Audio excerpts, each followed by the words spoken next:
for sure.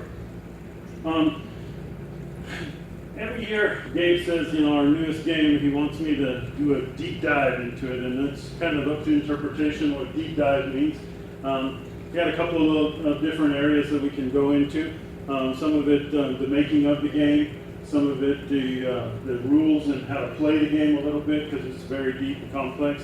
And then we have a game here that we can kind of open up and look under the hood and talk a little bit about how it's built. So that's kind of where I'm going to start. This game, you notice with Dialed In, we changed our cabinet design. So the boards now are up in the back box. They used to be in the bottom for Wizard Boss and Hobbit, where they ought to be, as somebody in our company says all the time. So the new next game after, I'm sure everybody was thinking, well, was that cabinet with Dialed In just a one-off thing, or is that the way it's going to be from now on? That's the way it's going to be from now on. So this cabinet is a wide body version of the Dialed In cabinet. So it has the volume controls in the bottom here of the front of the cabinet, so you can adjust the volume on the game before opening the coin door without even being able to open the coin door. Operators, of course, can disable that so that the game can't, no one can change the volume outside. And it would work just as a volume control for your earphones when you plug in there. The back box has all the boards in the back. I'm trying to pull this out a little bit more here. So our driver board's on the bottom. I don't know if you guys can see that. Yeah, the driver board is down here with all the blinking lights. That's showing it's got good communication between that and the CPU board. The CPU board is up inside the metal box right above that, up in this area. And off to the side of that is a new soundboard that we've got for this game. It's first game with a new soundboard in it. And then off to the left, inside on this side, underneath this metal, is the ATX power supply. For the first time yet, we've got RGB LED lighting now that's all 5 volts, so we don't have to have a special power supply like we've had in the past that has 4 volts for the RGB LED running all the lights in the game. So everything in this game runs off of 5 volts, and that's a lot easier to get just a beefier commercial off-the-shelf ATX power supply. Nothing special about it, and it'll still run the game. So we've got a solid-state hard drive is over on the left side or on right side over here above the in this area above the. My pointer show kind of does, huh? Kind of interesting. I'm like pointing over here and looking over there. It's crazy. Hard to do. But so the bottom line is that this new cabinet design with the different head on it, the different coin door that has no controls for volume and for a headphone and things like that, that's in the cabinet now. All that's going to be standard from now on. And this was the first wide body game that came along after the new cabinet design, so that's what we're doing. So the pivot and swing out monitor is kind of nice. I can pull it out. I'm going to bring it your way there, and I can set it over to one side here, and I can lift the play field up. I can move it to the opposite side and put the play field up and still be able to see it. I can push it out to the side where I can be working on something and look at it. So it's going to be kind of useful in looking at the manuals for the game online on the game.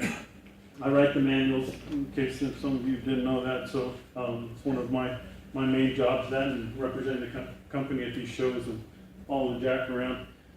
We'll be on again, what, 6:30, Jack? Yeah, that's when the kids are coming. Oh, okay, yeah. We'll have a lot more people then, won't we? Because if there's one thing I've learned, it's pizza and pinball guys go really good together, so that's going to be fun.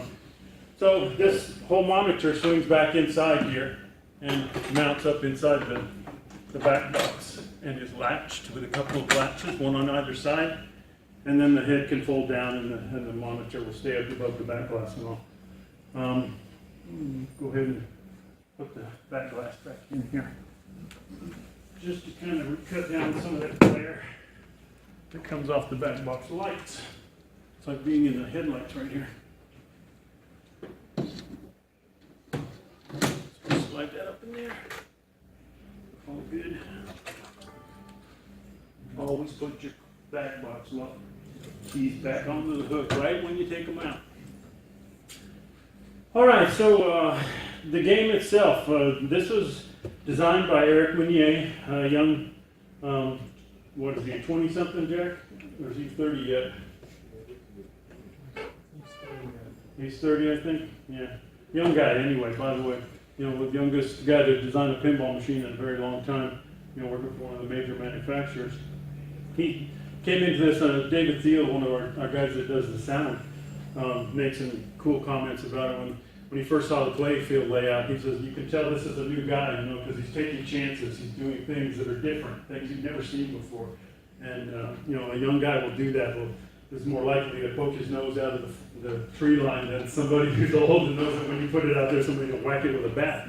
So he's done some really cool things. He was told to, you know, maybe we'd like to have a you know, a standard body game and make it kind of simple and all. And you know, and true Eric went right off on and did whatever he wanted to do, and he was given that attitude. That's what's kind of cool about the company. And come up with this monster of a wide body game. It's got a lot of stuff in it. You can see when I lift the playfield up in a minute or two here what all's underneath. It's very similar to Wizard of Oz and Hobbit. There's just not going to be very much room underneath there for anything else. It's pretty well crammed and jam-packed. Eric worked as a slave labor, I think he calls it, to his father, who was an operator. So he got to work on games a lot. He got to go around collecting the monies, that kind of stuff. So he's put some operator kind of thinking into ease of repair and working on the games. The whole entire play field back here in the back. Oh my God, I can't believe I just said whole entire. I hate that when people say that. This entire play field back here comes off with a single thumb screw at the back. You twist it off. It's back behind at the very end of the play field. You lift it up now. You undo a thumb screw, which it turned into something you have to use, I think, an Allen head in it, because it ended up being a little further down than he anticipated. But you take that screw loose, you pull it out, and the whole play field then comes back towards the back panel and then lifts up and out of the game. After you've taken 25 connectors loose underneath, of course. There's no getting around that, right? When you put stuff on the play field, there's going to be outgoes, there's going to be lights, there's going to be coils, there's going to be switches, all those kinds of things. That's right, it's not a wireless playfield, and that, we don't want that. Those coils are easy to get to, like if something broke, was it easy to repair? What's that? And those coils underneath the playfield, are they easy to get to and easy to Well, the only coils really under the playfield are the flipper coils. Right. We had to do a different type of mounting bracket. You know, the old Williams games had a three-way coil mounting bracket where you could mount the lugs up, the lugs left, lugs right, and had the notch on all three sides of that bracket that goes on there. We only had a one-notch bracket because all of our lugs were straight up. So this one, of course, has to have lugs over to the side so that it gives more clearance under that rocking ship rather than having them stick down and poking into plastics and doing things and breaking off the tabs. But yeah, so the coil, once you flip that playfield over, the coil mechanisms are right there. The coils are no more difficult or easy to get to than they were on the Williams. So yeah, up on top of the mini playfield up there, there's a motor that rocks the playfield. It resides underneath the back of the playfield here. Kind of pull this out maybe and show you guys some here. Look under the playfield, talk a little bit about what's above.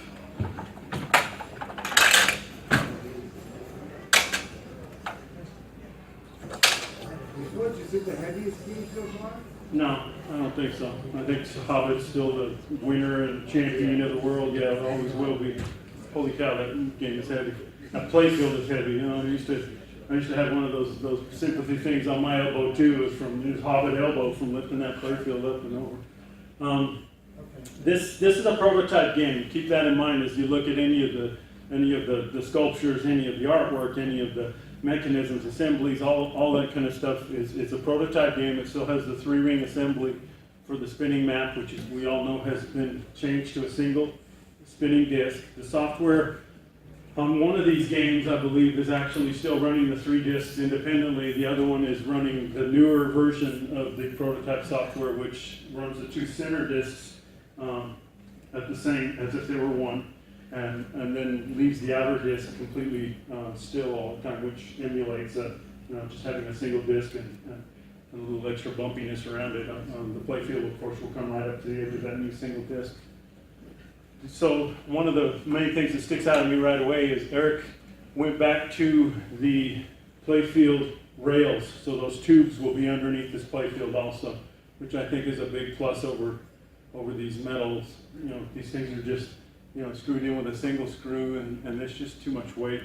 So that's a really good thing.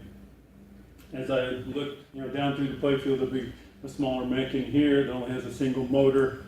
That's where the spinning disc will go. Butch, I thought I saw this disc in a different direction. The other one doesn't go out there. So there's one game that has the older software that'll run different. It'll run different directions. There's Yeah. only two of them working out one. Yes. Okay. And they're still bi-directional. I mean, they Yeah, can yeah, turn that's left, turn it. right. They can turn variable speeds, all that kind of Okay, stuff. So, RGB LEDs, like I said, are all 5 volts now, but they're still run off the same type of boards that this bag board down here at the bottom runs all the comms back to the CPU. It has a USB that runs all the way back to the CPU, plugs into here, and then out from there we use the I2C to talk to all of the individual boards. The big boards are all connected to one another via this series of Ethernet cables here, so one of those goes out to one of the big boards. I've done a little, you know, when you have a board that has just a few lights, instead of running an Ethernet and all the circuitry to there, you can just run a cable from one of these back to one of the bigger boards that does have an Ethernet cable. So you can you have some flexibility there. And of course, we figured out a long time ago that in making those light boards, whatever funny shape they need to be to get under the inserts, you just do that, because trying to run all the wiring like we did on Hobbit, all these single little light boards with doubles and triples, man, it just makes a trunk down the center about that big around. It's not easy.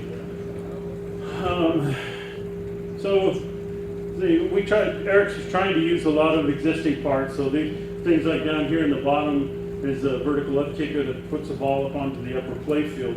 And this guy here has a chute on the top side of the playfield that basically turns like that and sets the ball up onto the upper playfield. But the under part of it, and this where it hooks into the subwooden in this metal trough, is all the same vertical up kicker and trough piece that we had in Hobbit. So it's interchangeable with that.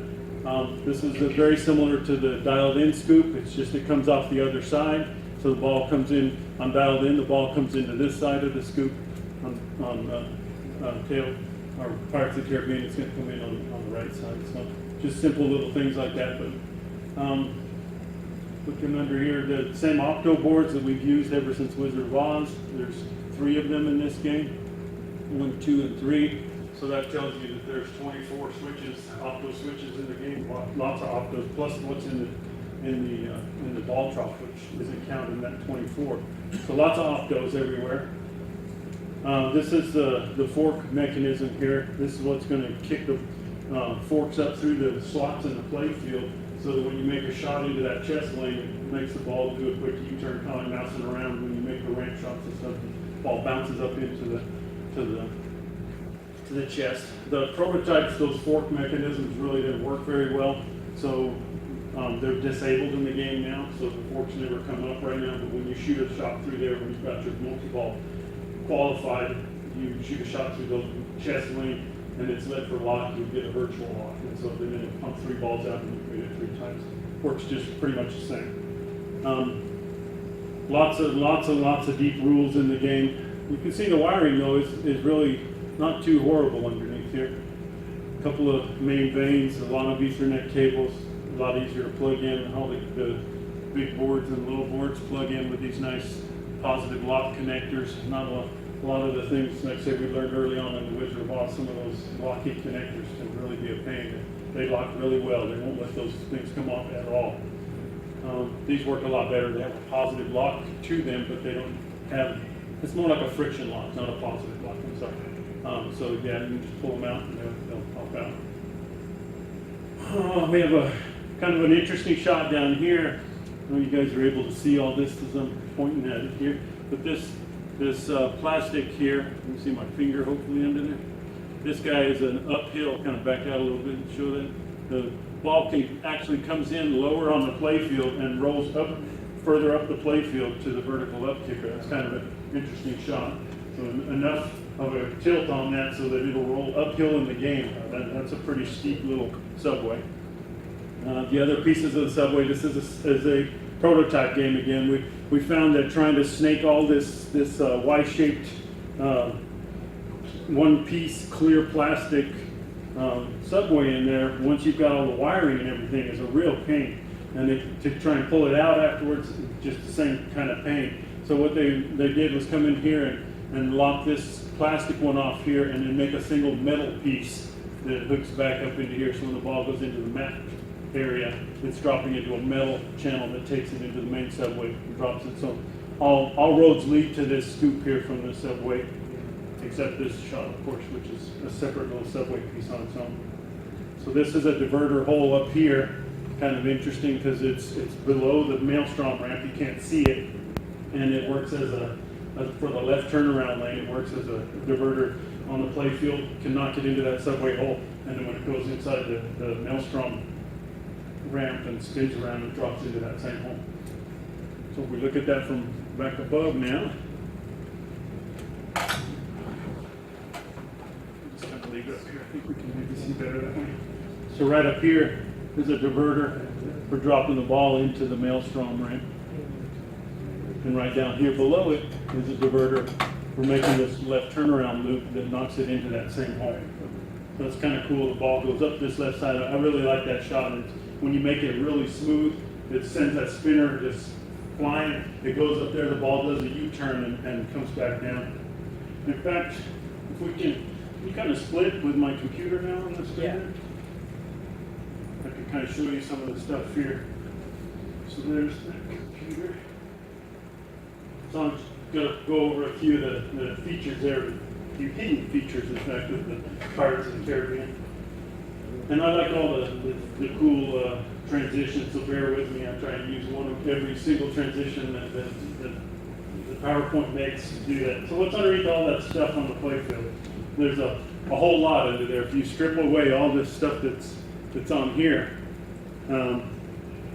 you see the loop shot I'm talking about. You're going to shoot up this left side, you're going to send this spinner going crazy, and a real good shot, a solid shot will come up here, go all the way around this post that's in there, hit the switch, and come back down. It can then be either diverted into this hole. You guys see all right? Am I in your way? It can either be diverted into this hole or just allowed to come back out again, and it makes a nice smooth feed back out to the flippers again. I think it kind of comes out to the right with that really sharp turn in the flat rail right towards the end, and ready for another shot right back up there. A weak shot, of course, will come up and spin the spinner, which sometimes that gives you qualifier for that shot, which is called the devil's triangle up that side. And sometimes you need to make it all the way up around the loop in order to get credit for making that shot. Back in the main playfield area, up under that trunk, that's where these fork slots are reside. So that's where the fork comes up and looks kind of like two of Wolverine's claws when they come up out of the playfield there. The trunk itself sits in this area here. There's your open chest, load chest, I guess it is now, since the trunk is open all the time. You have an upper flipper here. The prototype playfield has a very small opening for this shot. The production playfield, which is what's depicted on the screen here, much larger hole, so it's a little easier to make that. I find that on a lot of games, we have the upper flipper. When you're trying to backhand, I like to try to backhand some of the shots up the playfield, and it seems like the upper flipper is always blocking my shot because it's up in the way. This one is kind of cool because when it blocks it, it snatches it and pulls it back into that hole. So it's a way to make that shot that's really kind of fun to mess with. And it's easier to shot than the prototypes. Yes, and it'll be easier than the prototypes, true.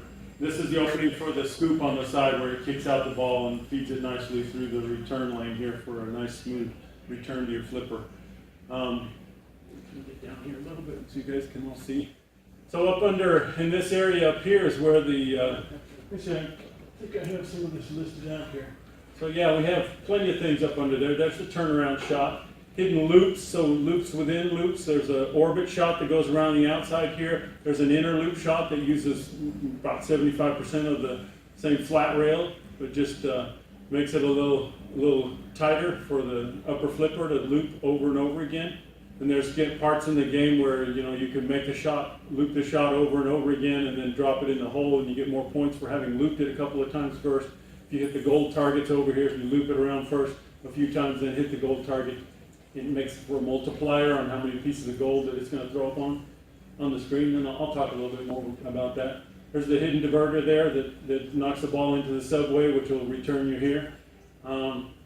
There's hidden magnets. There's a magnet underneath this part of the playfield. I can lift and show you this here.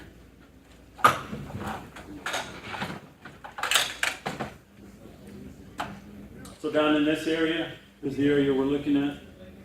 And so yeah, if you can swing out there a little bit. There you go. So right down in here is a magnet that's underneath. It's routed out, you know, kind of thin in the playfield so they can get a lot of action on the ball. There's also a magnet up above, right in here. I don't know if you guys can see that, but it's right alongside that vertical up kicker. That one's actually got a pole exposed through the playfield so it can grab the ball, because up above up there, that same hole that drops into the vertical up kicker and puts you up onto the playfield, there's points where the game where the ball can grab the ball, drop it in there, and kick you up onto the upper playfield from just making an orbit shot. That's kind of cool. Get back to the other one, please. Take 5, dude. All right, and then we've got hidden posts. There's up post here. So you've seen when you send the ball up into this area here, an up post comes in and then it kicks around and does a chapter selection, a random chapter selection off of all the switches and movie targets up in here, and keeps the ball in this area bouncing around with that magnet that's up under the playfield. We call that the buried magnet. So the other up post here can catch a ball in the orbit and tee it up for you for a shot with your upper flipper, or in one of the modes even, you actually use this very multi-ball. You end up dropping a ball onto there and it holds it, and you need to shoot it from down here like a Newton ball and knock the ball back over for a big score. But yeah, that stuff's not for mortals. It's or if it's mortals, it's with the glass off, you know, where you can try it. So something I'll probably never get to make that shot, but it's kind of cool that it's there and something to strive for, because that's what pinball is, right? As soon as we finish one game, we say, I know I can do better, and you start another one. Yes, sir. So that's what's great about it. There's 4 pop bumpers and a slingshot kind of integrated together for a kicking frenzy over here in the Tortuga area. So the ball kicks off the slingshot here, 3 pop bumpers, and then has a pop bumper way down below. And there's modes that I'll talk about in a little while with the playfield here with these triangular inserts, where it treats all of these as one kind of integrated feature with the four pop bumpers and 1 slingshot. And of course we have an extra flipper up there. I like that. That's cool. So a few of the important shots. We want to talk about rules now. All of a sudden we're switching gears here. I put playfield artwork on this because it's probably easier for us to see it here and me to point at it than kind of use the camera over there. No offense, take another 5 maybe. So we got skill shots.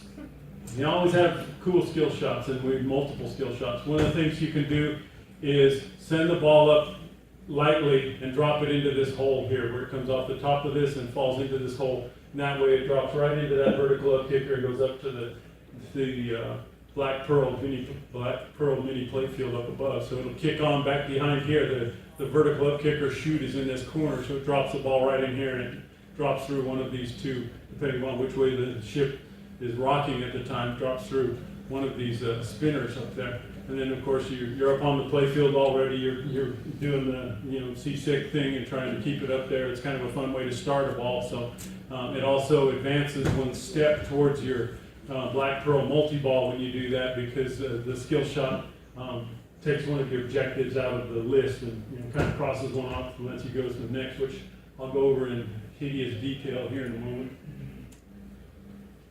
Okay, so we have the gold targets here with the action button. A lot of people don't realize, but you need to use this action button in the middle of the lockdown bar here. It has several uses. One of the first uses is to collect gold. So when you shoot the ball and it launches around, comes to this upper flipper up here, if you put the ball into these gold targets here, gold chunks of pieces of gold are thrown onto the video screen there, and you collect them by slapping those buttons, one slap for each piece that's on the screen.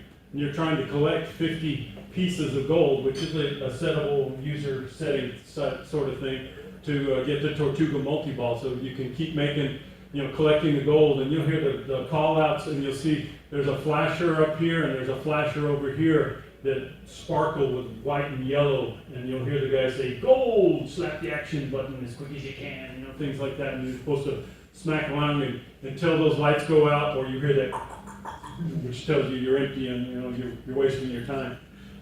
So if on the ball launch, if you want to collect gold, you send it around here and you shoot it in the gold target. If, however, you can send it around this loop 2, 3, 4, 5, however many times, and then hit the gold, the whole screen will just cover with gold. You'll be slapping it up like crazy. One of the special powers of one of the players is that it automatically collects all the gold on the screen with one tap. That's kind of a nice feature if you're trying for that multi-ball to choose that character, and then you just have to slap it one time and not try and pick up 20 pieces doing this while the ball's draining, because I am horrible about deciding when to reach off my flipper button and which flipper button to reach off. It always comes right down on top of me. So the inner loop shots are multipliers then, so once, twice, 3 times, and then into these will get you a really good gold for you to pick up. Right. And then the other skill shots, one of the skill shots is to drop the ball into here, send it around this loop several times, and then into the map hole. That's a super skill shot. Or directly into the map hole, it's a super skill shot. And again, it applies a multiplier for your points in a certain mode in the game for how many times you go around there before you put it into the map hole. So lots of things going on. Then the last skill shot, I kind of forgot to mention this, is to drop it into here, because these pop bumpers now, every one of these lights around these pop bumpers in this sling, they're going to have a color code to them. And whatever color all of the triangles is at is what level they've been raised to. You need to raise each pop bumper up 1 to get to the next level. Every single one of them has to be hit. And then this mystery light will light up here, and it'll be color coded as to what level they're at from 1 to 10. And your mystery value for shooting the ball into there will be appropriately much better award on level 10 than it would be on level 1. So you want to build them up, continue to build them up, and hitting this one down here is kind of it's always the one lagging behind, because these other ones are hitting and moving around and changing color like crazy, but in order to raise the whole level up one, you got to hit this one also. However, there is a little help there with this button here, so when the ball goes and rolls over this little rollover button, it raises the entire level up 1 of all of the pop bumpers, so you can kind of get that one by bouncing around in here and nudging and getting it to pop out this hole over here. Then, of course, when you drop it in here on a skill shot, it actually raises the level of everything up 1 also as an award for that skill shot, for making that skill shot. Which, congratulations, you pulled it hard enough to drop the ball off the end of the wire ramp. Ooh, I'm so good. Okay, Tortuga multi-ball starts in that same hole there. When you get the 50 pieces of gold, you send it into here. This one will be lit up and it'll be flashing, and you'll start a 3-ball multi-ball there. It's kind of cool, a lot of fire and action on the screen. Chapter qualification shots. So every one of the main shots on this game is marked with one of these arrows, kind of like they used in F-14, these U-shaped rear end arrows. So every one of those is a major shot in the game, and each one of those is also used for some of these pieces of 8 that I'm going to talk about in a little bit. There's 9 pieces of 8, go figure. 2 pieces of 9 would have made a lot more sense, but I don't know. It's a pirate thing, I guess. You can't argue that. It's history and everything. But so yeah, the movie. There's 5 movies that the game is based on, and so every one of the 5 movies has its own wizard mode down here at the bottom, and then it has qualifications. You played some of these multi-balls and things for right up above that. So every shot that is a movie chapter qualifying shot is marked with a skull and crossbones. So you'll see them on the play field in several locations here, and they have skull and crossbones on them, and they're also color coded for the 5 different colors that go down here. There's like a purple and a teal and like a sea green and a red and a gold. So 5 different shots or some of those pieces of 8 shots. When you make one of those shots, and you'll hear the guy on this, talk about, qualifying a shot. You'll see something pop up on the screen. On the LCD display, there's an area above each of the 5 movie places that'll light up a little, one of the circles in there and let you know that one of those chapters is qualified. So then after you've made a bunch of these chapter qualification shots, when you shoot the ball up into the area up here, and you've got shots that are qualified around the playfield, chapters that have been qualified, that's when it traps the ball, bounces it around, bounces off all these movie things, and bounces off the ones in between that activate the magnets, basically to keep it in action. And then it shoots a cannonball out of one of those on the LCD to tell you which chapter of which movie you're starting, and then along with each of the chapters is the participants of that. So where was I? Okay, so you got people all over the playfield. All these shots per person have the triangles that have their name in the triangle. So there's Will there, and the Jack is the one up here at the top, Captain Jack, not Jack Ranieri. The women, there's Barbosa. So you'll need to make some of these shots in order to finish that chapter, and those people will be sprung out across the top of the LCD screen. And then as you make one of the shots, they'll kind of check them off, and you have a timed mode, of course. It's not a mode, it's a chapter. Sorry, Keith. It's not enough to do to be called a mode, it's a chapter. So once you finish getting all the pieces of the chapter, all the characters in that chapter, then that chapter is then complete. So you're playing chapters, you're trying to make shots. The shots of these little triangles will be lit for whoever it is that you need to make. They'll be blinking and telling you that you need to make them still to go out once you've made them and completed them. Pop bumpers mystery level, I already kind of explained that in detail, so that's tied together with that. The Pirates Inlane Awards. So on these 6 inserts down here, the Pirate, and so when you finish spelling pirate and you use your lane change with your flippers, whenever the ball's coming down the ramp, you know it's going to hit this one. So move an unlit insert to this side and finish spelling pirates. That shoot this target up here. It'll light up when you finish spelling pirate. And you shoot that target, and it will award whatever it currently says on the LCD right down here.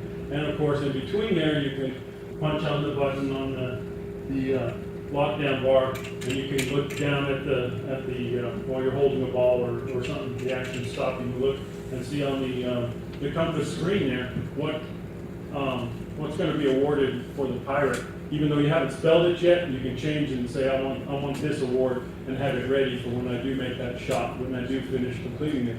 And of course, if you complete all of these and do it several times, you basically, every time you complete one and you don't collect it, whatever award was lit down there on your LCD goes away. You basically wasted that award, because when you spelled it again completely, then it overwrites the last one with whatever's selected there now. And whatever wasn't there, it wasn't collected, never get a chance to collect it again. Escape the locker ball save.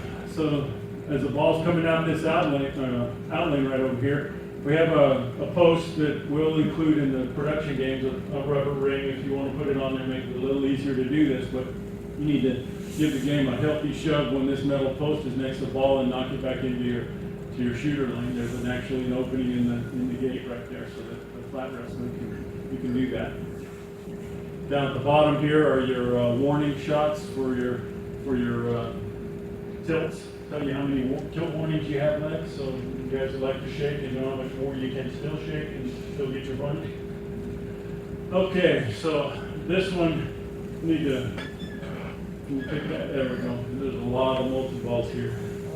One for each of the movies. This is on top of Tortuga multi-ball, on top of all the wizard modes and all that. These are just along the way sort of things you'll do to qualify and get towards some of these wizard modes. Curse of the Black Pearl. Now involves the mini playfield up here. So when I shoot the ball and it pops up onto the upper play field up here, or I shoot the ramp and send it up between the flippers and into here and playing, then I'm working on trying to get the Curse of the Black Pearl multi-ball actually qualified. So first thing I need to do is shoot through the spinners, either direction, one or both. If you shoot a weaker shot that only goes one, you still get some credit for doing that. But shoot it through there, you can multi-loop that over and over again until the lights turn green. These are lit spinners, so they have RGB LED boards in them, and they provide a color. When they go green, I know you've completed that, and then move on to the next, which is these two load and cannon targets here and here.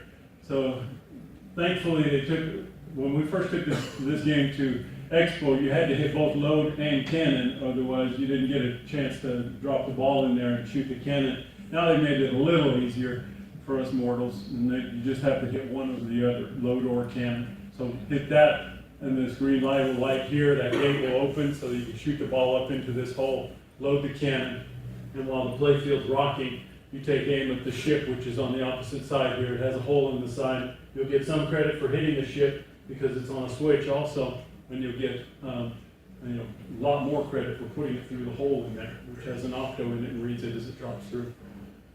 So, yeah, very, very cool, interesting shot. It's fun to do. It's very satisfying when you get it. I think I've done it a couple of times so far, not very many. It's very difficult to do. And of course, like I said earlier, if you start using your skill shots to jump through some of those stages, your first skill shot will qualify the spinners. The next shot will qualify the load and the cannon. And then the next time you can try and put it in. So you can take some of that difficulty away and make it easier to get there. Once you get into the shot, you make the shot, you either hit the ship or you basically make the shot. I think you start the multi-ball. And the multi-ball is a 3-ball multi-ball. And while you're playing multi-ball, you're trying to get the ball back up onto here, load the cannon again, shoot the ship for a jackpot, shoot through the hole for a super jackpot, all the while keeping 2 or 3 balls going. Yeah, good luck with that. But and then you start to see why guys catch the ball and just hold it during multi-ball, right? And you're like, that's so fun. Come on, let the ball be wild. But they're trying to do some of these more involved things. That's Curse of the Black Pearl multi-ball. Dead Man's Chest is the second one. So Dead Man's Chest is hit the load chest targets here. Very similar to what you do with light locks on sides of ramps and things like that with the dead end up there with the white water for starting their multi-ball. Shoot the 2 targets on either side, then shoot the ball right up in between. In the production games, like I say, these forks will be kicking up in it'll be a physical lock that brings the ball up into the chest, and the chest will be propped open, and you'll be able to see how many balls we physically have locked so far. As those games this game and the other one are working right now, the forks are disabled, and we're just shooting up through here, making a virtual lock each time we do that. So, let's see, make that one time, shoot the ball through there, you got ball 1 lock. Do it again, load chest, shoot it through the middle, you got ball 2. Third time you do it, starts the Dead Man's Chest multi-ball. During that multi-ball now, you at the very beginning of multi-ball, these targets around here, and they're labeled 2, 3, 4, and 5X. These little targets on either side of the ramp here, and they're not in a 2, 3, 4, 5, 6. They're like 2 and 3 and 5 and 6. And the most difficult one is the 6X. Whichever one of those you hit with the ball first determines how many jackpot shots you're going to have to shoot at during that multi-ball. So if you hit the 2X, you got 2 jackpot shots that will be lit up, and they'll be randomly on these big arrows throughout the play field. If you hit 4, there'll be 4 of them. And they'll be shooting at those. Once you collect all of the however many you've lit, then you can shoot up the chest lane in the center here and get a super jackpot. So that's the goal there. At World's End, multi-ball is a fun one also. This is the one that I think, World's End is the one with the pick up the 9 pieces of 8. So you collect all these different items on the main shots on the play field. When you've collected all of those, it lights the movie 2, which is the green one. Movie 3, the red one, which I think is the Maelstrom ramp here to start the multi-ball.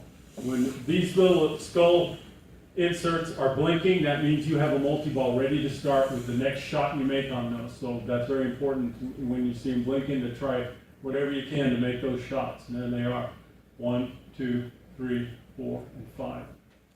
So just keep that in mind. It's because sometimes you qualify multi-ball and you don't realize you've got it qualified. If there's a blinking light there, the old pinball adage, shoot at it. Try and make it. So once you make the Maelstrom ramp, then it's going to be Maelstrom ramp for jackpots on there. And I believe the super jackpot is a shot after you made a jackpot shot on Maelstrom ramp is to shoot it up into this bayou hole behind this Tia Dalmut character. So that's your super jackpot. On Stranger Tides. Stay, bear with me. We're on multi-ball 4. We're almost through this. So the fourth multi-ball is on this inner loop here. And so this is the Fountain of Youth shot. You make that shot 5 times. It's a user settable thing, so somebody can have it set at more or less you require of you. 5 times right on default though, non-consecutively. You can't shoot this 5 times in a row and get your multi-ball set up. It's got to be one shot. If you shoot 3 times around here, you get one of your 5 checked off. Then the ball bounces around, gets back up here, and you shoot 2 more, and now you've got 2. You shoot 5 times the next time, now you've got 3. You have to do that 5 times, make shots up here, non-consecutive shots around this loop, and then it'll like this for the next shot to start the On Stranger Tides multi-ball, which is a real crazy one. This is the one that has the Newton ball deal. So now during multi-ball, we got 3 balls, I think 2 balls. This is a 2-ball multi-ball. It's the only one. Everything else is a 3-ball. But this 2-ball multi-ball, when you've got this going now, you're going to have to try and shoot the inner loop here for a jackpot shot. If you are able to shoot the orbit and then the combo through the inner loop, that's a double jackpot. Shoot the, that's double jackpot is through the chest lane. Here and through, that gives you a double jackpot. So through the chest lane, feed the upper flipper, make the loop right afterwards, double jackpot. Shoot it through the orbit and make the inner loop, that's a triple jackpot. And then it'll like this again for the next shot through there, we'll catch that ball right there and you can try and Newton ball it around the top, get your super jackpot. Good luck. You're going to need it. So Dead Men Tell No Tales multi-ball is on this left turnaround loop shot. So you're going to shoot the ball up this left turnaround, and all you need to do is tickle the spinner to get progress towards that. But it needs a lot of tickling because it's going to take like 75, I think, on something in that range on the default to the spinner times. And so if you send it around and it goes 30 times, you get 30 spins, thankfully. You don't have to do it 75 different times. But yeah, you shoot through here, make that shot over and over again until it qualifies the multi-ball. The light comes on here. You'll make another shot up in there. The diverter will drop the ball into the subway, and you will be starting it takes it into the devil's triangle, and the ball disappears, and then it pops out over here, and you start your multi-ball. During that multi-ball, you're going to shoot these shots over here on the side, and you'll need to make a full. To start that multi-ball will require that full shot. You can't just make the spinner and expect to start it. You're going to have to get all the way around the top. So you make super jackpots, or jackpots on, I think, I'm trying to remember what the jackpot is on that. I think the jackpot is a different shot, but the super jackpot is this, making this full shot again, once you've got all that taken care of. So that's all the multi-balls that I know of. Well, yeah, was all I did anyway. Final artwork on the game, I don't know if any of you have seen all of the artwork on the final game, but it looks a little bit different than what's on the prototype games. There's a much smaller hole there.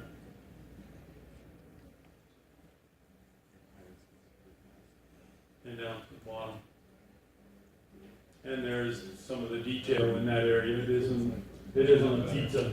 It's got a lot more detail unless you order a really detailed pizza, I guess. Maybe it has it. So, some kind of fun facts about Pirates of the Caribbean. That's really the Gibbs character, Kevin McNally's his name, real life voice. We hired him in a couple of real long sessions where he came on and did a bunch of pinball sayings for us. So really cool to hear his voice and know that's actually him. It's not somebody just trying to sound like him, it's the real guy. Features you don't see very often on games, kind of interesting in this game, that uphill subway shot where the ball goes up in, at one point on the playfield, when it drops in a hole, you generally expect it to come down somewhere below that. It comes all the way up onto the upper playfield at the very top, about as uphill as you can get. Kind of cool. Love it, love it. The rubber stand-up extra ball shot. So, if I can go back and forth here. The extra ball shot is actually this rubber right here. This shot here is shooting between the pop bumpers there and hitting this rubber. Not one of the pop bumpers, which of course is going to send it off, but trying to get it into this little lane right here, which is kind of interesting. Usually that's a target shot. Tilt warning lights. So now you got telling you how many tilts you have left. So if you got 2 red lights there, you're good. If both of those are out, next one's going to tilt you and beware. Early design features and changes. I'm going to show you some of this stuff in the making of stuff that I'm going to go to next. But the star map chapter select and start was kind of an interesting thing to begin with. Eric's first design, and I saw it very early on, he had a 3-bank drop target like in the elf drop target in Wizard of Oz. Put those, or not Wizard of Oz, Comet. You put those right in front of that area that allows the ball to be trapped. So you had 3 drop targets right here. You had to knock those drop targets down. Of course, you could set them up as many times as you wanted to make you have to knock them down until you could send the ball up in here. And then it actually it would trap your ball in front of those drop targets. There was an exposed magnet hole like this out of the playfield. It would grab the ball there, and then it had a captive ball behind those drop targets that actually, was in its own area. It would start, kick it around. And so they started thinking, you're going to have to hold the magnet there, and you're going to have to have the additional expense and everything of drop targets, all these sorts of considerations. Holding a ball on a magnet ball that bounces around a captive ball inside here, a little different. It's requiring much more parts. It's more complex. So you just simplified it quite a bit by, hey, if you're going to trap the ball and why not use the ball in play to bounce around and make that shot? So that's kind of a cool thing that he came up with. So the target ship cannon load feature was quite a bit different too. Oops. Wrong way. So the shot up here, the game that we had in Expo was much more difficult. Like I said, you had to hit loading cannon. You had a different gate mechanism here it had a spring-loaded gate that you needed to shoot the ball through, and it had a kind of like the Caribbean scared stick that had a lock mechanism holding that in place, so when you hit it before, it would just cheap bounce off of it, and when the lock mechanism went away, then all you had to do was defeat the spring door to get through there. That was really, really hard to do with this thing rocking. It took like a flying backhand off this left flipper to shoot it with enough strength, because so many times it would get rejected. It would come halfway up in there, and that spring gate would tell you, no, that's not hard enough yet. And so that was a really difficult shot. So they made it where now it's a gate that actually comes down and the ball hits it until the end. It uses a spring and lifts it up and lets it underneath. So kind of that's the way shots are. So a lot of things change on games. There's not a single first design I bet ever made that's what we ended up producing. That's what anybody else ended up producing. There's a lot of changes that go on. And these 3 spinning rings was one of those changes. We just kind of, you guys got to see him play the game real early on in its design and development, and we had to make some changes to it. So the spinning targets are spinning pop bumper motors. They're on 2 of the 4 pop bumpers. There are motors inside the pop bumper. They're mounted inside the body, and these guys will spin around.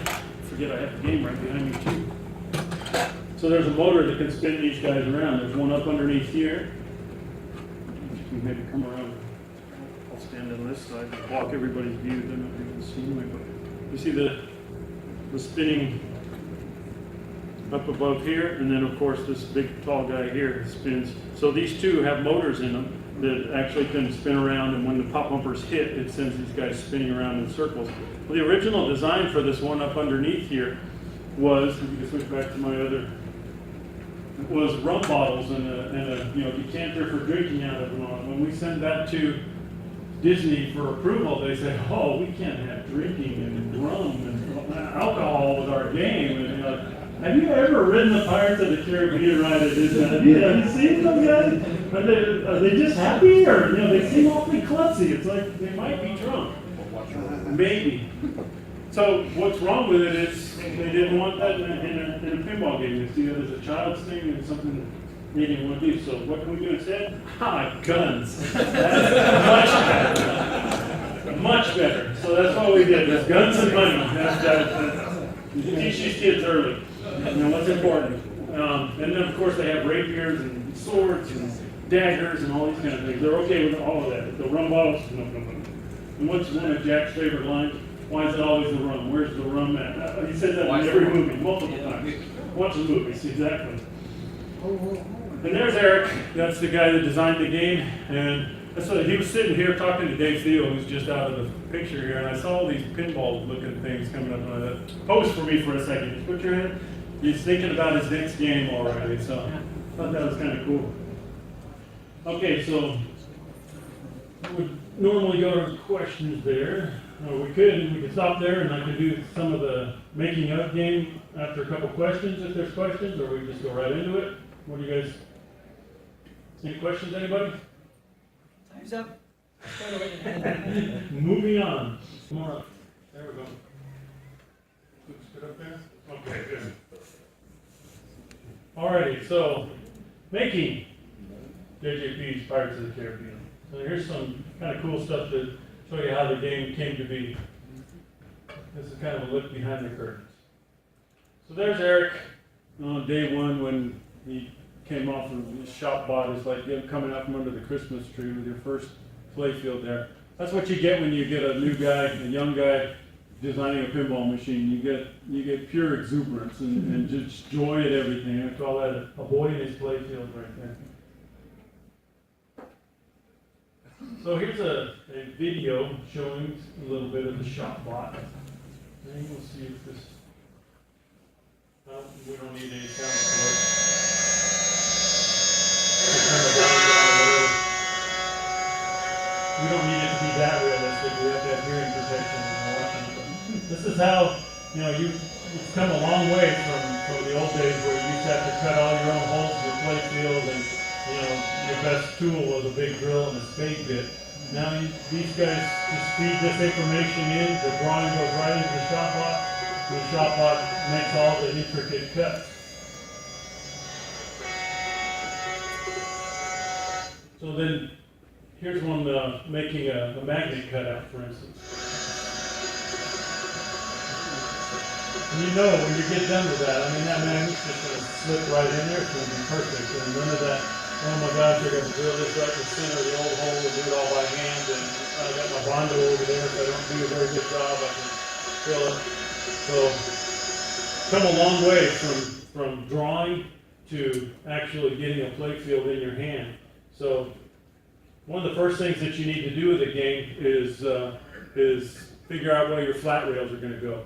So now you're deciding possible ball paths on the play field, and then the flat rails in conjunction with the rubbers and posts and things can then, you know, define your playing space on this big old piece of plywood. The Whitewood Underside has a fewer wires than the ones we've got here, you can see, of course, but this is kind of how you start with it. You know where your coils are going to be. You start putting in the assemblies underneath, and you're just running, you know, the shortest distance between 2 points is a straight line. You're not worried about things catching and all those other considerations of tangling and optimizing. Someone might have a couple extra feet in here of wire when you made it. You know, you're just getting it all powered up to where things can work, and you can actually then play it, pull it over, reverse it, play it, and actually have it kick out balls, have it auto launch, have flippers flip, have pop bumpers kick, all these kind of things, your scoop.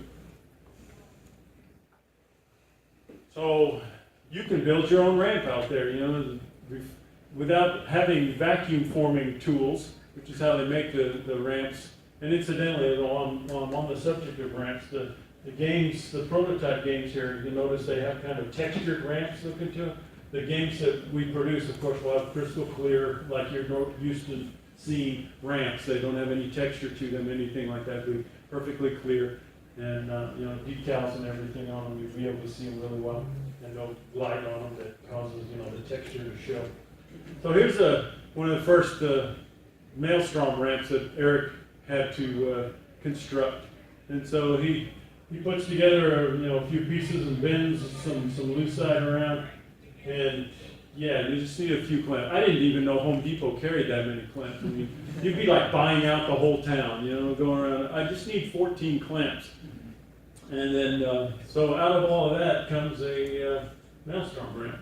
And when you needed to have a funnel in the center, you know, like you've got this concept of a funnel, go to Walmart and buy a funnel.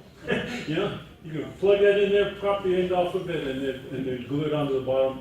And whatever it takes to get the look and the feel of the shot, so that you can start making these extremely hazardous, God could poke an eye out on that thing. The wire ramps, thank goodness he's learned to solder a little bit. Look at those, yeah. So that's how you make a wire ramp for a early on games, is a prototype. You're going to take and bend some of this wire, and you're just going to braze it together, make the shape, and you know, you get a little lazy when it comes to the back end of the ramp, of course. But very similar to what you see on this game right here. It's very cool. So Whitewood in a cabinet here, you can actually play, and you do your switch testing, and you've got software running on it and all, more than just flip type software, so that you can start putting some rules in and playing with some shots and seeing how things are going to come together. And then while you're doing that, you just keep on drawing and look at all the little notes, and this one's going to be for that, all the inserts in this, how many inserts he had originally. Holy cow. I don't think they make that many RGB LEDs either. Just crazy amount of inserts. He was going to rival Wizard of Oz on that for sure. And you keep on making notes and capturing ideas. So like 4 different board shots like this that he gave me of different times in the development process, where it's the same board, been erased. But here, I want to do all these movies, multiballs and things. I want to, you know, this is the shots I want to be able to make. I want to do these kind of things with a map and you know, all the different locations on the play field and all the different shot ideas and important things to remember and all the different areas on the game, mechanisms that are going to be activated when all that happens. A lot of discussions going on. I had somebody ask me a question in, I think it was California. All these shows start to run together after a while. Bear with me, but somebody asked me about, you know, well, does your software guy work with your electrical guy or your mechanical guy? You know, do they do all this part work first and then they give it to those? No, this is a team effort from the very beginning. I mean, all these guys started this same starting line together, and they all reached the finish line together. So along that path, we're going to come up with an idea of making pop bumpers spin. So the software guys gets with, you know, the game designer guys, it gets with the electrical guy and says, what kind of little, I've got this much room in a pop bumper now. What can you give me a motor that'll run off of 12 volts, and then I can stick inside this pop bumper? And he starts finding that stuff. Now he gets with the programmers and says, would you rather have a stepper kind of motor, or would you care for it to just be free spinning? You need to know which direction it is, and we're going to worry about switches and all these kind of things. The software guys and mechanical guys are drawing all that up, and brackets required to put that motor in there. That's just one little small thing there, but then in the finished game, it's a pretty cool thing to see. So all that stuff happens coincidentally, and they all get to the finish line at the same time. There's a bird again. I told you I like that. So it's a playfield without inserts. Not ventilated, evidently. This is almost getting like a screen door now. It's got so many holes in it. But he toned that down a little bit. But that's what you do is, then he started realizing probably as he's hand gluing each one of these in there, thinking, oh, this is a lot of inserts. So you glue all that down, you clear coat, and that's why you see some of the residue of the glue around here, but you sanded everything flat, and that's how you get some inserts in your next generation Whitewood. So everybody thinks, 3D printers are a great invention. Boy, that must have really revolutionized pinball design. Well, yes and no. In some cases, you can make some things, but something like a wire wrap of a 3D printer Yeah, there's spaces and things break, and not always the perfect solution. So not as useful as you might think. You're still going to go back and bend some of that wire and braid it together. Here's a making of a vacuum formed subway mold. So this is for the little piece that we were pointing at before that goes uphill from that sinkhole up to the vertical up kicker. Oops, right over here. Supposed to click here instead. So this is a model of how the actual shop bot's going to be set up to make this mold. And it's going to use, you'll notice at the very beginning here, it's working with a very fat bit, a big bit that's taking away a lot of material as it goes. And then about halfway through here, when he reaches the bottom, it'll switch to a much smaller, fine bit that then goes around and makes some finer work, which is about ready to start now. There you go. This, now on that block, you're going to change bits and let it do this kind of thing. So that's how you get all the fine work. And this is using this 3D modeling tool, is giving you the exact same representation of your ramp that you're going to get out of a solid block of wood when you put it on there and program the shop bot in this manner. So if something were to go crazy here, you wouldn't even have to waste a 2x4. It would show on here, you know, the end of a big piece sticking out and you forgot something. So, kind of cool. Modeling helps a lot. And that leads to this wooden shape of that ramp. And this is after we got our vacuum forming tool all working. So you put a piece of plastic over that piece of wood. You heat it up to a certain temperature where it starts to fall around the shape of that wood. And then from underneath, down here somewhere, you suck the air out of there and pull it as tight as you can against the mold all the way around. And of course, all of that leads to this one little piece right here. But it's able to make one that you know, proves your point. You can make the ball roll uphill. It's kind of cool. So here's testing an upper loop shot. This is, you know, just something that you're trying to find out how little pieces of flat rail I can get. Somebody saying, well, I want to make an inner loop inside this outer loop. How much flat rail do I have to have in order to make that happen? Can I get by with like an arc piece like here? And this kind of proves that you can.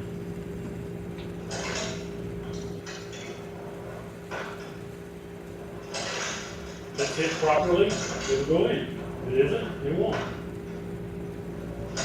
There's a sweet spot on the flipper, which, you know, that's what we, as players, learn to find out. It's what makes it go around and what makes it not rattle and come back out. You'd be surprised when you take a mini playfield and put it on top of a large playfield like this, and you say, I'm going to make that thing rock back and forth. How much clearance issues start to come into play. Things that you thought about were really cool, you're going to have on top of here all this bracketry, all of this sculptures, all of these cool add-on things, posts and lights and whatever, you know, spotlights and things. All of a sudden, you know, you find you're very confined within the space of that piece of glass that goes overhead and whatever happens to be underneath those playfields. So if you're going to put on there a big cannon and you think, well, I'm going to put this big old sculpture coming out from under there with a cannon barrel on it and all that, you find that you can tilt the playfield that much before your cannon plate starts hitting the main playfield. So you've got to shorten things, you've got to constantly be measuring and making sure that your clearance is proper.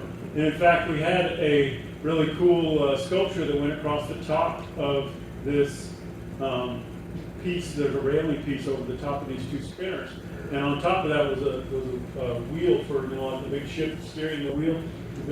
And first time we put those on, they looked really cool until we slid the playfield up in there and chopped it off with this guy right here. It just didn't clear. So, well, I guess we won't be using those in the production meeting. So that's what your cannon looks like from underneath. It's got octos underneath there to tell when the ball's inside. And it's got to be, of course, tilted back far enough that it can be moved forward and the ball not just fall out the end of your cannon before you shoot it. So it's got to have enough tilt to it to keep the ball right there next to the plunger. And very exciting when you get lights, of course. You get all the boards. These guys come in after they've set up all this. They've decided where all the inserts go. That's when the electrical guy's standing next to you and making measurements and taking the paper and putting it over that and saying, I need an LED here, here, here, and here. I'm going to need a board of this kind of shape. And then he has to go out and have some of those made. The first, 5 sets or something like that, very expensive and very time-consuming to make. So, as soon as those come in and you get to plug it all in and you get the guys programming it and you get lights, it's a very exciting time in development. Spotting holes. So this is the top of the play field, and every one of these little holes here, a screw is going to go in, or a post is going to go in. And so all of these things, I'm sorry, this is the underside of the play field, because you got mounting holes here for the targets. But this is the underside, and all of these are going to, a target will go for each of these pair of holes here. A target will go for each of these pair of holes up to here and right in here. And then you've got, all kinds of things underneath. The flipper feet are these pairs of holes down here, so your flipper mechs are in there. It's just amazing, the spotting holes issue in and of itself. So once you decide during your development that you're going to move something, its spotting holes have to move with it. You can't just say, well, I'll leave the old ones there, because then the guys at the factory use those spotting holes to line everything up. You don't want, Joe up there at the factory just picking up a flipper mechanism and say, that looks about right, and screw it in, right? They don't do that. In my other job, the Russians used to do that back in the old days. We were constantly trying to do things like, measure their signatures of their tanks. And they were notoriously variable because Ivan at the factory would just weld that plate on wherever he wanted, as long as it was fairly close. And no two of them left alike. It was maddening.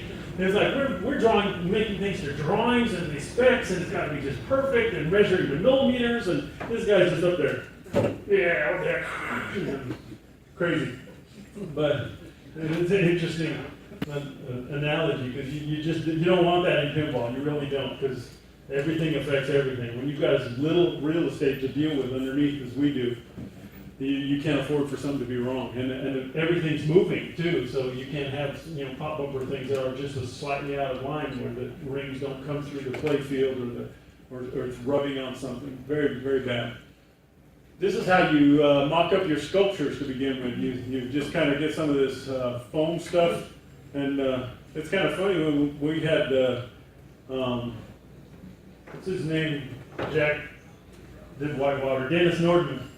When he worked for the company, he made an entire Wizard of Oz playfield out of this foam core stuff. It's like the Seattle Pinball Museum. Yeah, they call it Nordmanite on his behalf, because Nordman would make this playfield, and it's three-dimensional. All the pieces are made to scale and everything, and it's like a foam playfield, but same concept. You can Xerox or print out copies of what you want your artwork to look at. You can grab a screen capture off of the movie itself when they're showing this chest and say, I want it to look just like that, and you print out a sticker and put it on top here. So that's how you set up and get the look of how you want to, and all this stuff, is going to go by the wayside. You're not going to have pitchforks and little dainty things sticking up there for you to cut your hands on. And you might as well not have printed that one out, personally, I'm thinking. But there's the old wheel that was up on top of there, didn't make it. Actually, it got moved up on top of there because it would get smacked by the pinball, and same effect, no more wheel. And this is kind of a Terminator 3 version of this, like, shoot here, and shoot here. And it's hilarious to watch Jack and Steve Ritchie. Every time Jack walks up to him, he says, shoot here, and here, and here. And without missing a beat, Steve Ritchie says, I need your boots and your motorcycle. It's hilarious. The interaction. Like I said, we can all get along. We have a great time with this third guy. The first printed playfield. There it is in Eric's office. He's got a bunch of others. We can't figure out what game that is next there. We can't figure it out. No, you don't get a t-shirt for giving that either. An animated topper. So here's the first time the topper was fired up for the collector's edition. On our rough seas, very, very rough seas, evidently. Yeah, trying to hold on to the deck if you're riding in that shit, right? Everybody be around the main mast. But that's what you start learning. I got to run that motor a little less. I got to you know, I want to get one that's a little quieter or whatever else. And of course, then you print a nice bottle. You don't have to build a shipping bottle. We'll just vacuum form one and put it in there. There's the rum thing again, where we were starting. Those are the very first figures. And of course, this guy was just going to put up his dukes for fighting, and now he's reaching for a sword. And then, of course, has his nice guns. And his nice gun. Yeah, gun. Makes the world go around. Those are really cool to watch come together too. And it's, interestingly enough, when you start putting things on top of pop bumpers, and the pop bumpers aren't at the top of the playfield, guess what? You have clearance issues again. And all of a sudden that guy's really cool, tall hat and everything. So put the glass on right into his head. And you learn that kind of stuff when you build them. And you're like, well, this guy needs to be a little shorter. So playfield underside, there's the red prototype boards here. So, and you see much more of a rat's nest than what we've got over here. These games, prototype games, were actually built at the factory by the guys, some of our best builders up there. So engineers, when they wire a thing, that's how they look. They'll put stuff outside of there, and we'll never put that playfield down. You don't have to worry about that shearing off, right? No. It's all for, you know what I meant. That's what engineers love to do. And I'm an engineer myself, so I can make fun of engineers. But yeah, you see a lot of the wiring, a lot of everything in place, a lot of the same shapes of the boards. Some of them tweak just slightly. But yeah, the bottom of the playfield has to come along at the same time as the top. Now, maelstrom, that's what happens too when you prototype. You start realizing that the guy that makes the decals and the artwork guy who's working alongside all those forgets there's a ramp flat. And so all of a sudden it's a maelstrom ramp. And when you make one of those, then you look at that and you say, well, we need, change that decal a little bit. You get the artwork guy in there and you show him, and he's like, well, where did that piece of metal come from? And you're like, art guy, just listen. We need him moved up a little bit. Okay. First decal cabinet, that's Fernando Hurtado, one of our guys that handles the bill of material there in Chicago. He looks like he's having a good day, kinda, maybe, I don't know. But he's proud of his cabinet there. That was a lot of fun. I actually was the first one to build a Hobbit cabinet and put all the details and put them all on myself. I'm so proud of myself there in engineering. It was a lot of fun. So here's our prototype sculptures. They're just a little bit different.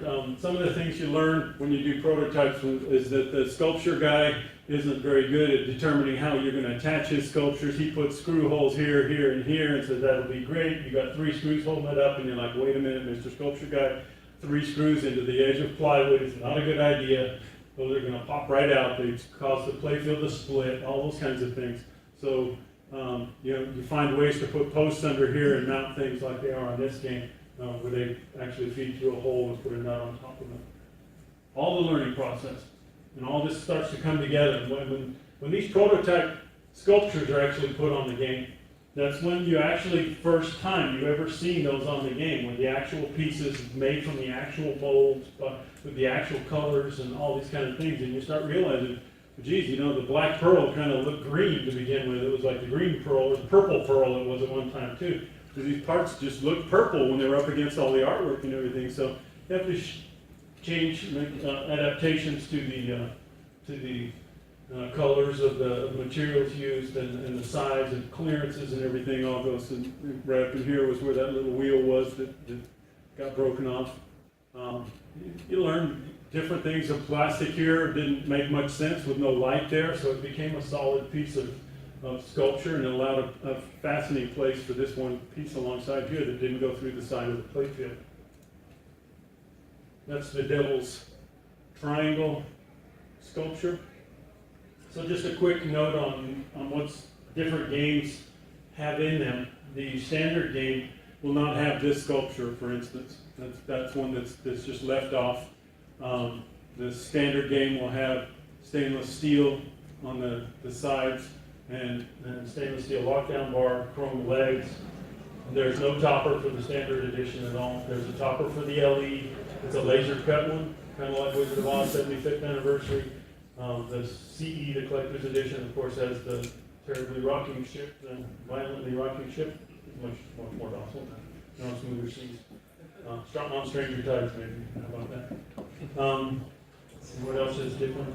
Oh, the spinning pop bumpers. The LE will just have pop bumper plastics on top of all four pop bumpers, so there'll be no spinning pirate or barrel. That will be in the LE and CE game both. Again, nothing that changes the playing of the game. We don't believe in doing that. We don't take stuff out of the game. We put more stuff in for the higher edition games. We don't take things out of the lower stuff.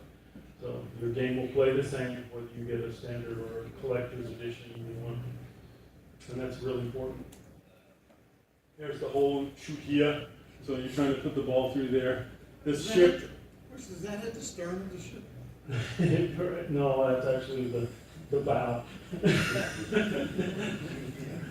That would be perverted. Anyway. I didn't know this mic was live, sorry. So this deck up here is fastened to the back panel here. The ship itself is mounted on an arm. So in the back there, it's on an arm that moves a micro switch. So if you hit anywhere down in here with the ball and it doesn't go in, it causes the ship to offset a bit and you get a hit rather than a direct hit or a bullseye, we call it through the center. There's the CE cabinet. That's the difference too. The plastics, the playfield, the cabinet, the translite, all of those things will be different for the CE version, different artwork, focused more around squid face guy here rather than Davy Jones, rather than Jack, because some guys, like when I was doing those playfield things where you did a third of the playfield each time, I took a lot of pleasure cutting Jack Sparrow's face right now. Johnny Depp, exactly. That's kind of fun. But a lot of people just can't stand Johnny Depp, so there you go. How about Davy Jones? It's much nicer, right? Agree about that guy. Also on the collector's edition, there will be a few less of these, but barnacles and a different color scheme for the armor here. So a little bit, the black is on the LE version. This is kind of a sea green, a very dark green color. And these barnacles will be around there for you to, snag your dress and your shirt on and cut your fingers on, I'm sure. They'll put a few less though. The art guy, when you tell him you want barnacles on something, holy cow, it's covered in barnacles all of a sudden. But wait a minute, just a few, You don't want it to look like it's been underwater for centuries. That's the prototype game. All together. And these are pictures of the very first game that we got all together. And you see even the flippers were different color back then. They were black with red rubber now. So blend in a little bit. One of those things you learn. And you find out when you're putting the games together too, and you think you got all the common parts. Well, the common parts in engineering are yellow flippers, so you don't have the black ones even on hand. So I think on the mini playfield up here, Eric got so upset about that, he took and spray painted the yellow flippers black. He said, they've got to be black on the black pearl. It's not the yellow pearl. All right? And then, of course, that same picture against what's next with Eric. Indeed. We'll find out, I guess. He is working on another game. Oops, did I say that out loud? That's what I'm supposed to say. I thought it was, yeah, I hope so too. Yeah, I hope so too. Alrighty, so questions now. Yeah, line up here, please. Come around for questions. Oh, wait, don't everybody jump up at once. Legs, you don't jump up too fast either. Are there any questions? You mean I answered them all? Is that what that? I'll Your take it that way. presentation was the equivalent of the 2-inch thick documentation. There you go. One of my coffee table manuals that if you drop on your coffee table, it'll break it. Yeah. It's fun stuff working for Jack. And Jack, I can't thank him enough for giving me the opportunity. I'm one of you guys. I'm not nothing special, no history with me being in pinball for 20 years or designing the greatest game ever sold or anything like that. I'm just a guy that loves pinball. Jack recognized that. There were a lot of other people out there that loved pinball and wanted to work for him, that all offered to help. Everybody wanted to help. He used to say that all the time, Jack. Everybody wants to help. Everybody wants to help. Somehow I got in, and I praise God and I praise Jack Warneri for letting me in. I can't thank him enough. I love this job. It's the greatest job in the world. Wouldn't trade it for nothing. I feel like the luckiest man on the face of the earth. And I've been married 35 years. How about that? Thank you guys. Jack, unfortunately, is only here today, so if you're gonna molest him, you better do it quick. Well, 45 minutes from now, Oh, yeah. He'll be here. Yeah, that's true. him up, though, we switch positions. I'll be sitting up here ridiculing you and making side comments and things. That's what I do. Pizza comment. Trying to distract it. And pizza, yeah, which is really the main attractant there, right? But, yeah, if you see me in the game room or in the hallway, I love to talk pinball, love to meet new people, anybody, anything. If I didn't go deep enough into the nerdy, geeky stuff, I can go as deep as you like. Or we can stay on the upper level, we can talk rules, we can talk about anything. I just love pinball, and I'm happy as heck to be here, so.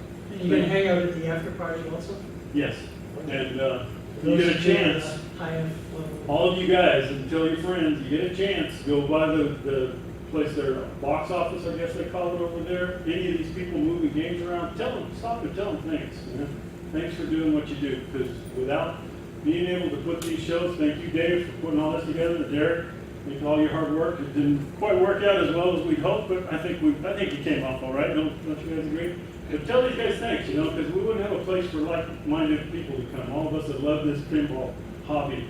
And Jack and I just jump off the plane and we land here and hit the ground running because all the hard work these guys make of setting up games and setting up electrical equipment and screens and working through the hotel, you know, myriad of problems. And, you know, it's a thankless kind of task. Everybody's having a great time, but it never hurts. And you can never say thank you too many times. So thank you, fantastic, for having me. Oh, thanks. Appreciate it.